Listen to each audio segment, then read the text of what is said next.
Assalamualaikum warahmatullahi wabarakatuh. Lahumul Fatihah. Bismillahirrahmanirrahim.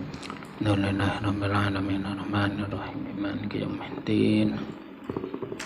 Iyyaka na'budu wa iyyaka nasta'in ihdinas siratal mustaqim siratal ladzina an'amta 'alaihim ghairil maghdubi 'alaihim waladdallin. Bismillahirrahmanirrahim. Subhanaka la ilma lana illa ma 'allamtana innaka antal alimul hakim. Bismillahirrahmanirrahim. Halaman 27. Halaman 27. Faslun fi ahkamil i'tikafi. Bismillahirrahmanirrahim. Faslun, ada fasal. Fi ahkamil i'tikafi, menjelaskan tentang hukum-hukum i'tikaf. Wa huwa lughatan al-iqamatu ala syai'i. Kalimat al-i'tikaf dalam pandangan bahasa lughat yaitu al-iqamatu ala syai'i. Apa ini, Pak? Mendiami pada sesuatu, mendiami, melaksanakan. Wa aqimus shalah wa atuz zakah, tunaikanlah, dirikanlah sholat, tunaikanlah zakat. Itu satu kalimat dengan itu. Aqimus shalah itu apa? Kerjakanlah, mengerjakan sesuatu. Min khairin, baik itu berupa kebaikan, au syarrin, atau kejelekan. Kalau ada orang melakukan sesuatu, entah itu kebaikan atau kejelekan, itu secara lughatnya kalimat yang digunakan untuk mengungkapkan itu i'tikaf. Secara bahasa, secara tinjauan kamus, kalau kita membuka kamus, kalimat i'tikaf itu artinya ini: al-iqamatu ala syai'i min khairin aw syarrin, melakukan kebaikan atau kejelekan. Nah, wasar'an, adapun i'tikaf secara syara' yaitu iqamatun, melaksanakan, melakukan, berdiam. Ini banyak terjemahnya ini. Bi masjidin, dengan masjid, bi sifatin, dengan sifat, mahsusatin, yang tertentu. Iqamatun bi masjidin, melakukan sesuatu di dalam masjid, bisifatin, dengan tata cara, mahsusatin, yang khusus. Melakukan sesuatu di masjid dengan tata cara yang sudah ditentukan. Enggak segala sesuatu kalau dilakukan di masjid kemudian itu disebut i'tikaf, tidak. Tetapi nanti akan ada tata cara penjelasan yang terperinci. Itu i'tikaf. Ini dalilnya banyak ya. Baik itu Al-Quran atau hadis, ini dalilnya banyak. Kalau yang hadis diantaranya yang paling familiar di telinga kita itu Nabi kita, Nabi Muhammad, ketika memasuki bulan Ramadan di tanggal 10 akhir bulan Ramadan, beliau lebih bersungguh-sungguh i'tikaf di masjid. Nah, itu dalilnya ada dalilnya i'tikaf itu. Salah satunya hadis yang sudah sangat familiar muncul di bulan Ramadan itu ya, ajakan i'tikaf berdasarkan hadis Nabi bersungguh-sungguh di 10 akhir bulan Ramadan, tanggal 20 sampai tanggal 30 Nabi Muhammad lebih giat, lebih semangat i'tikaf di masjid. Wal i'tikafu, adapun i'tikaf sunnatun mustahabbatun, ini hukumnya sunnah yang sangat dicintai. I'tikaf hukumnya sunnah dan sangat dianjurkan atau dicintai. Ya, kalau fadhailul a'malnya ini banyak. Barang siapa i'tikaf, barang siapa i'tikaf walaupun hanya sebentar, seperti sebentarnya orang memerah susu onta. Memerah susu onta itu seberapa sebentarnya, Mak? Saya kok nggak bisa membayangkan sebentarnya memerah susu onta itu.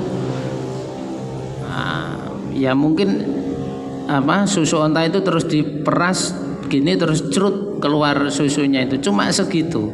Artinya itu kurang lebih 5 detik kan.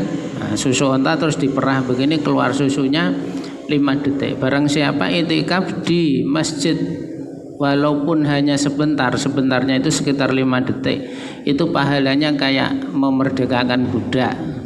Nah, itu fadilahnya. Barang siapa i'tikaf sehari semalam itu fadilahnya Allah akan menjaga jarak dia dengan neraka dengan 3 lapis parit, yang masing-masing parit itu lebarnya kayak jagat barat dengan jagat timur. Bayangkan ada sungai itu lebarnya dari timur sampai ke barat, itu 3 lapis. Nah, orang yang i'tikaf itu jaraknya dengan neraka segitu jauhnya. Nah, kalau yang barang siapa i'tikaf di bulan Ramadan pahalanya seperti 2 kali ibadah haji. Nah, banyaklah hadis-hadis yang menjelaskan tentang itu. Ada dalilnya. Yaitu disunahkan fi kulli waktin, di segala waktu. Ya boleh pagi, siang, malam, boleh kapan saja bisa. Wa huwa fil asharil awakhiri, i'tikaf di tanggal 10 yang akhir-akhir min Ramadan, dari bulan Ramadan, afdolu itu lebih afdol, lebih utama, minhu daripada melakukan i'tikaf fi ghairihi di selainnya 10 terakhir bulan Ramadan. Nah, ini tadi yang hadisnya Nabi tadi ya. I'tikaf itu boleh dilakukan kapan saja, namun kalau dia dilakukan di tanggal 10 akhir bulan Ramadan, ini hukumnya lebih afdol daripada selain 10 akhir bulan Ramadan. Li ajli tolabi lailatul qadari, karena dalam rangka mencari Lailatul Qadar. Titik. Wah, ini kalau membahas Lailatul Qadar ini panjang sekali ya. Wahya inda Syafi'i, Lailatul Qadar menurut Imam Asy-Syafi'i radhiyallahu anhu. Tangan saya masih gemetar, sore tadi nebas ya. Masih begini rasanya. Menurut Imam Asy-Syafi'i, Lailatul Qadar itu munhasiratun, terbatas, fil asril akhiri, di 10 yang terakhir, min Ramadana, dari bulan Ramadan. Titik. Nah, ini sekarang membahas Lailatul Qadar. Orang yang i'tikaf di tanggal 10 akhir bulan Ramadan, tanggal 20 sampai tanggal 30, itu dalam rangka mendapatkan Lailatul Qadar. Lailatul Qadar itu menurut Imam Asy-Syafi'i hanya ada di 10 akhir dari bulan Ramadan. Nah, ini menurut Imam Asy-Syafi'i, Pak. Menurut Imam Asy-Syafi'i, Lailatul Qadar itu terbatas pada 10 terakhirnya bulan Ramadan. Nah, ya. Fakullu lailatin minhu, maka tiap-tiap malam dari 10 akhir tadi, muhtamilatun laha, mungkin untuk menjadi Lailatul Qadar. Lakin layalil witri arjaha, akan tetapi pada malam-malam yang tanggal ganjil itu yang lebih diharapkan sebagai Lailatul Qadar. Mana ini titiknya? Wa arjalayalil witri, adapun lebih diharap-harapkannya malam-malamnya tanggal-tanggal ganjil, Lailatul Hadi, itu tanggal 1, awis salisi atau 3, wal isrina, dan 20. Nah, ini ya. Ini menurut Imam Asy-Syafi'i,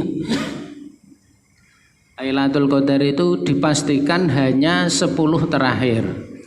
Di antara tanggal 10 terakhir itu kemungkinan itu bisa pada tanggal 21, 22, 23 dan seterusnya sampai tanggal 30. Di antara kemungkinan itu yang paling mungkin yang tanggal ganjil 21, 23, 25, 27. Di antara tanggal-tanggal ganjil itu yang paling mungkin itu kalau enggak 21, 23 kata Imam Asy-Syafi'i. Nah, kurang lebih begitu ya.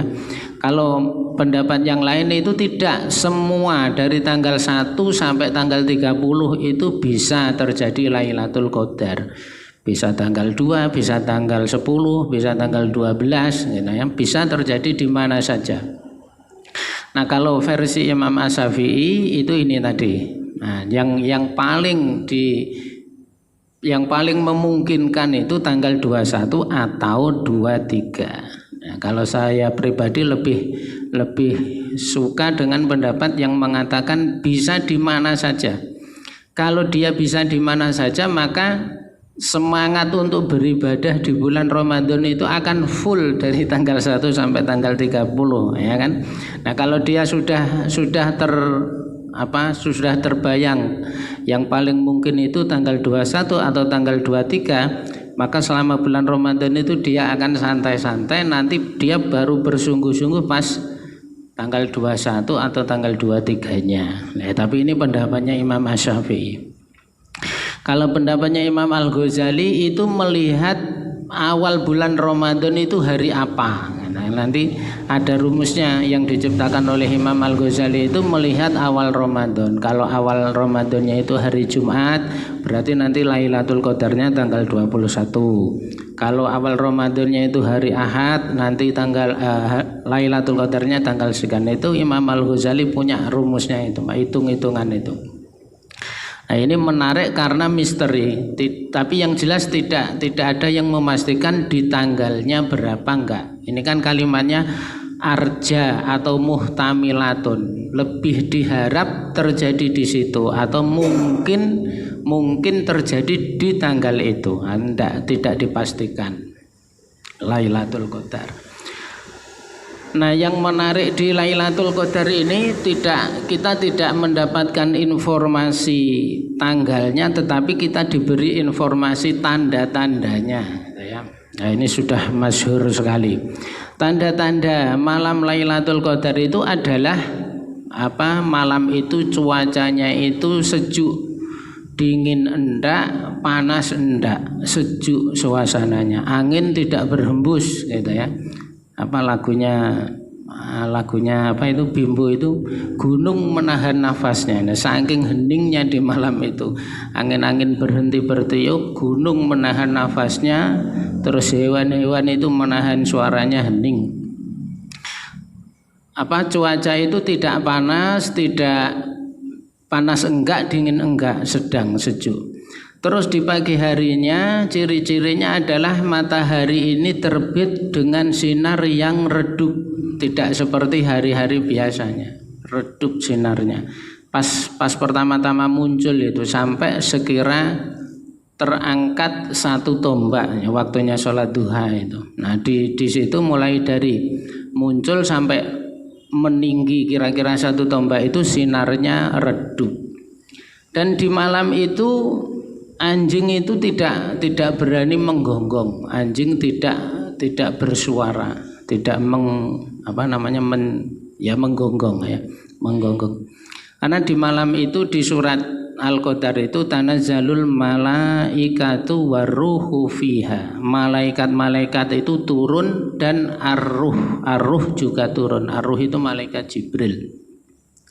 Di malam Lailatul Qadar itu malaikat-malaikat itu turun ke bumi, malaikat Jibril juga ada di situ. Jadi di malam itu bumi ini penuh sesak dengan malaikat. Makanya anjing itu diam, enggak berani ngomong, enggak berani bersuara karena dia menyaksikan pemandangan yang tidak seperti biasanya. Malam itu bumi ini dipenuhi dengan malaikat. Nah, jadi dia takut mungkin melihat bentuk-bentuknya malaikat itu, terus dia diam.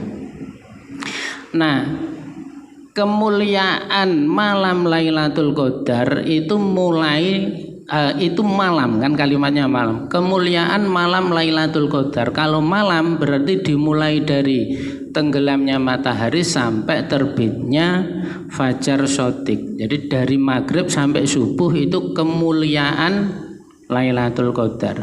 Nah, kalau munculnya Lailatul Qadar munculnya Lailatul Qadar itu kayak kilatan, seperti kilatan cahaya petir, cepat sekali. Kayak sebelum hujan itu ada perpet itu ya, yang kayak lampu HP kalau kita moto ini ya, perpet gitu ya. Munculnya Lailatul Qadar itu tandanya itu, Pak.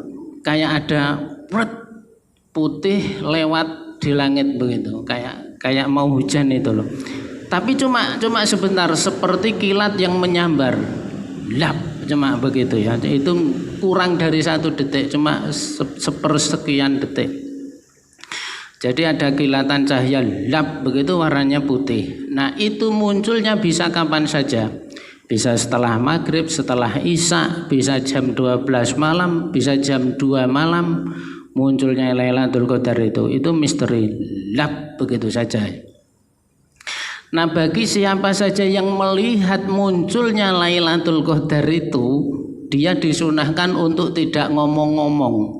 Itu menjadi rahasia orang yang melihat. Itu kesunahannya dia tidak mencerita-ceritakan, diam saja, karena itu adalah karomah. Ya, dia menjadi hamba yang dipilih oleh Allah menyaksikan munculnya Lailatul Qadar. Kalau munculnya Lailatul Qadar itu cuma itu tadi, lap begitu saja, ndak sampai sedetik. Nah, itu ndak sampai sedetik.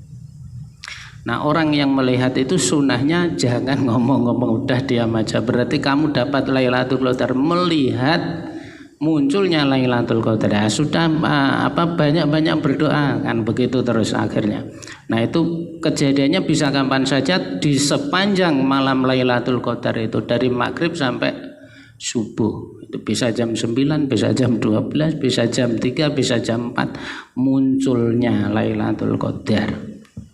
Nah, itu tandanya seperti tadi, lap begitu ya, seperti lampu kamera itu, cuma lap begitu udah munculnya. Kalau Lailatul Qadarnya ya dari maghrib sampai subuh, tapi kalau munculnya itu tadi, Pak, cuma lap begitu ya. Lailatul Qadar mana tadi ya, al-isri awisalis wal isri. Terus walahu ailil i'tikafil madkuri syartoni, ada 2 syarat. Walahu ailil i'tikafil madkuri syartoni, i'tikaf itu punya 2 syarat. Ya, karena ini adalah ibadah. Kalau ibadah maka dia ada pahalanya, maka dia ada syarat rukunnya, ada yang membatalkan, ada yang mengesahkan. Ya, ibadah apa saja itu pasti ada yang begini-begini ini. I'tikaf ini syaratnya ada 2. Ahaduhuma an-niyatu. Salah satunya adalah niat. Yang pertama niat. Wa yanwi fil i'tikafil manduri al-fardiyata. Seseorang niat pada i'tikaf yang dinadari, yaitu niat al-fardiyata, awin nadro, atau niat nazar. Nah, ini misalnya saya kalau lulus jadi polisi, saya akan i'tikaf 3 hari 3 malam. Nah, itu namanya i'tikaf yang dinadari. Kalau i'tikaf yang dinadari, maka dia menjadi i'tikaf yang fardu, i'tikaf yang wajib. Maka nanti niatnya adalah niat al-fardiyah atau niat an-nadr. Jadi kalau kita masuk masjid terus niat. Nawaitul i'tikafa fi hadal masjidi madum tu fihi.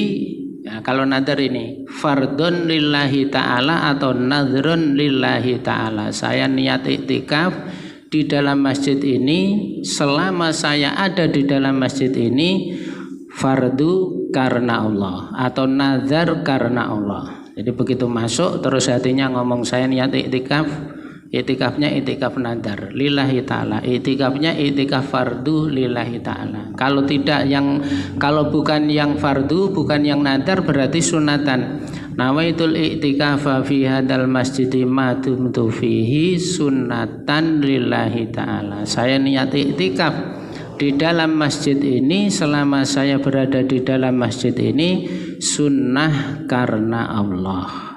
Nah ini, karena ini adalah ibadah yang ada niatnya, maka kalau dia tidak niat, ya tidak menjadi i'tikaf. Nah ini kan kita setiap hari masuk masjid, duduk di dalam masjid, maka begitu masuk kita niat i'tikaf. Jadi selama kita ngaji kita dapat pahalanya i'tikaf. Kalau tidak niat i'tikaf bagaimana Pak? Ya tidak dapat pahalanya i'tikaf. Ya kan begitu. Karena ini ibadah yang ada niatnya, maka dia butuh niat. Jadi pokoknya apa saja yang akan kita lakukan di dalam masjid, begitu kita masuk masjid langsung niat. Saya niat i'tikaf. Nah, saya niat i'tikaf. Supaya berpahala, pahala dapat pahalanya i'tikaf. Wasani, adapun syarat yang kedua al-lubsu fil masjidi, yaitu berada di dalam masjid. Wasani, adapun syarat yang kedua al-lubsu itu berdiam diri fil masjidi di dalam masjid. Titik. Wala yakfi, dan tidak cukup fil lubsi di dalam berdiam diri qadrut tumakninati, kadar tumakninah, bali ziyadatu, bahkan ditambah alaihi pada kadar tumakninah. Bihaitsu yusamma dzalikal lubsu ukufan. Titik. Bihaitsu yusamma, dengan sekira dinamai, disebut dzalikal lubsu, ya perbuatan berdiam diri tadi, ukufan, disebut dengan ukufan. Ukuf, ya ukuf sama iktikaf itu satu kalimat, ya. Sekira disebut dengan dia sudah iktikaf. Titik. Syarat yang kedua, iktikaf itu dilakukan di dalam masjid. Dia berada di dalam masjid. Titik. Nah, berdiam di dalam masjid atau berada di dalam masjid itu kadarnya seberapa? Kalau kadar tumakninah itu belum cukup, harus ditambah. Nah, ini tumakninah itu apa? Tumakninah itu berdiam sekira pembacaan lafadz subhanallah. Itu kira-kira 3 detik ya Pak. Subhanallah. Nah, kadar itu kalau kita hitung secara hitung detik itu kira-kira 3 detik. Nah, untuk iktikaf di masjid kalau hanya 3 detik itu belum disebut iktikaf. Harus lebih, ditambah 3 detik itu. Ya kira-kira 4 detik, 5 detik. Atau kalau mudahnya ya subhanallah dibaca 2 kali lah. Subhanallah, subhanallah. Nah, itu kira-kira 5 detik atau 6 detik. Nah, orang yang sudah berada di dalam masjid kira-kira 5 atau 6 detik itu sudah berhasil melakukan iktikaf. Nah, sekarang begini.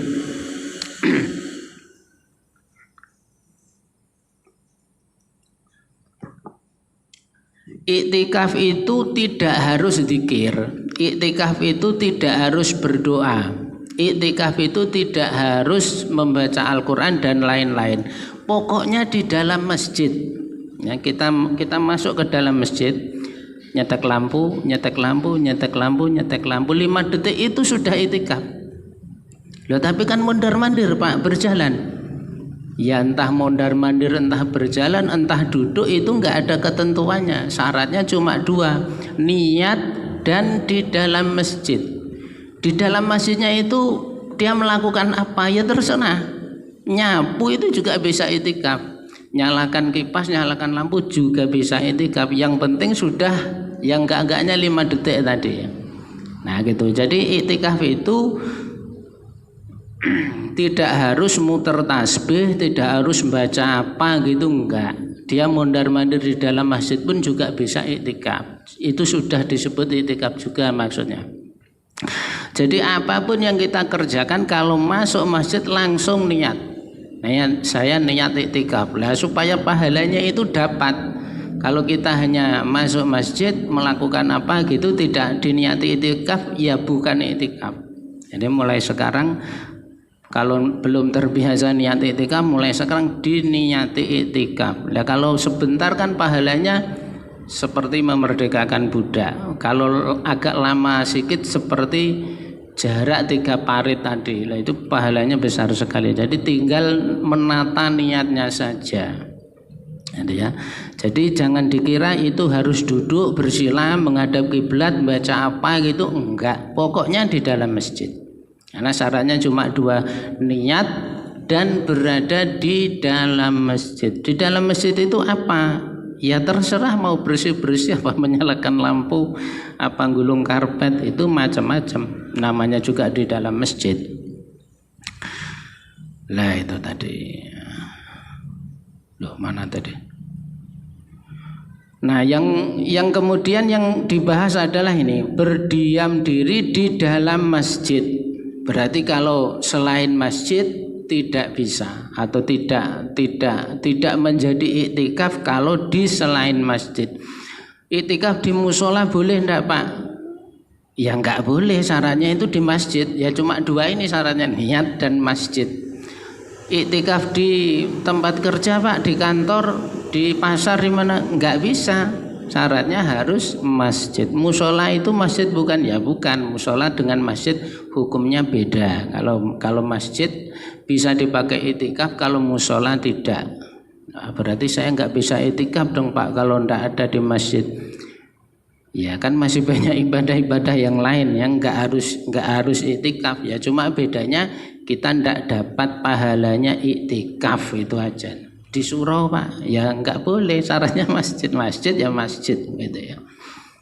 Nah, sama kayak ini, ada orang bertanya, Pak, saya ini kerjanya security, kerjanya malam dari maghrib sampai subuh, berarti saya nggak bisa sholat tahajud dong, Pak? Ya nggak bisa. Sholat tahajud itu sholat sunnah yang dilakukan ketika orangnya itu sudah pernah tidur. Nah, kalau dia sudah tidur di malam hari terus bangun, sholat sunnah itu namanya tahajud. Kalau dia sepanjang malam enggak tidur, berarti enggak bisa tahajud, Pak? Iya enggak bisa. Ya tapi kan masih banyak sholat yang lain. Kamu bisa qiyamul lail, kamu bisa sholat istikharah, bisa sholat tasbih, bisa sholat, ya kan banyak sholat-sholat yang lain. Ya untuk tahajud kamu enggak bisa karena kamu enggak tidur. Ya syaratnya harus tidur dulu. Ada tidurnya sebentar aja itu sudah menghasilkan nama tahajud. Ya berarti saya enggak bisa tahajud dong, Pak. Ya masih banyak sholat yang lain. Jawabannya begitu ya. Berarti saya enggak bisa tahiyatul masjid, Pak, enggak bisa iktikaf, Pak. Ya enggak bisa kalau enggak di masjid. Ya tapi kalau kamu di musola kan bisa sholat sunnah yang lain. Kalau tahiyatul masjid ya nggak bisa, terus tahiyatul musola nggak ada. Ya sholat sunnah masuk ke musola, ya bisa sholat sunnah apa saja kan, qobliyah, ba'diyah. Nah, tapi ya untuk tahiyatulnya nggak ada. Mana tadi? Wa syar'an al-mu'takifu islamun wa aklun wa naqaun an haidin au nifasin. Dan dalam segi syarak dan di dalam syarak, orang yang iktikaf itu syaratnya adalah Islam, berakal sempurna dan bersih dari haid, nifas au nifasin wa janabatin, atau nifas atau jinabat atau janabah hadas besar. Ini syarat-syaratnya orang yang iktikaf. Nah, itu kalau kita perhatikan syaratnya itu beragama Islam, berakal sempurna dan bersih dari haid, nifas dan hukum jinabat. Artinya di situ tidak ada syarat. Ya misal maksudnya begini. Saya itikaf kentut, batal nggak Pak itikaf saya? Batal nggak itikafnya? Tidak, karena di situ kalau orang laki-laki ya, kalau orang laki-laki di situ tidak ada syarat harus suci dari hadas, kan nggak ada. Jadi kalau misalnya ada orang bertanya, saya nadar kalau nanti lulus tes CPNS saya akan iktikaf 3 jam. Terus dia lulus, terus dia melaksanakan nadarnya iktikaf 3 jam, baru dapat 1 jam kentut. Nah, itu iktikafnya batal? Tidak, karena tidak ada persyaratan suci dari hadas. Nah, jadi tetap dilanjutkan, tambah 2 jam sampai 3 jam nadarnya selesai. Ini enggak ada syarat suci. Artinya di situ kalau terjadi kentut di situ enggak apa-apa. Fala yasihu iktikafu kafirin, maka kalau begitu iktikafnya orang kafir tidak sah, wa majnunin dan orang gila, wa haidin dan orang ini berarti perempuan yang haid, wa nufasain dan perempuan yang nifas, wa junubin dan orang yang junub. Berarti hadas kecil boleh, Pak. Hadas kecil boleh melakukan iktikaf. Jadi kalau kentut atau memang dari awal dia masuk ke masjid itu dalam keadaan berhadas kecil, enggak apa-apa, boleh. Tidak ada persyaratan itu. Titik. Walau irtada, seandainya murtad, al-mu'takifu orang yang iktikaf, au sakaro atau dia mabuk, batola iktikafuhu maka batallah iktikafnya. Ini ada contohnya. Wala yahruju. Ini contohnya cuma 2 ya. Seandainya ada orang yang iktikaf itu murtad atau dia mabuk, iktikafnya menjadi batal. Ini yang membatalkan ini. Jadi kalau kentut enggak apa-apa, enggak batal. Ada orang iktikaf murtad, ada orang iktikaf mabuk. Ini misalnya contohnya itu kebayang, ada orang iktikaf di masjid mabuk. Dia itu iktikaf sambil bawa minuman atau gimana, Pak? Ini logikanya itu gimana? Ada orang iktikaf, batal iktikafnya karena mabuk. Jadi dia ke masjid sambil bawa minuman. Ya, enggak juga. Misalnya dia minumnya di rumah juga bisa kejadiannya. Dia minumnya di rumah, terus pergi ke masjid, kira-kira satu jam minumannya tadi baru bereaksi. Dia mabuknya di masjid, itu bisa juga. Ya, dia minumnya di rumah, terus ke masjid, di tengah-tengah iktikaf dia baru reaksi minumannya terjadinya di situ, akhirnya dia teler. Nah, itu batal. Mana tadi? Walayah ruju, dan seseorang tidak boleh keluar. Jam berapa isanya? 21.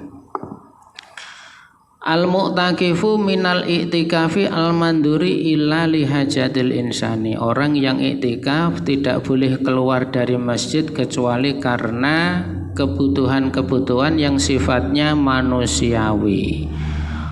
Wallahu a'lam.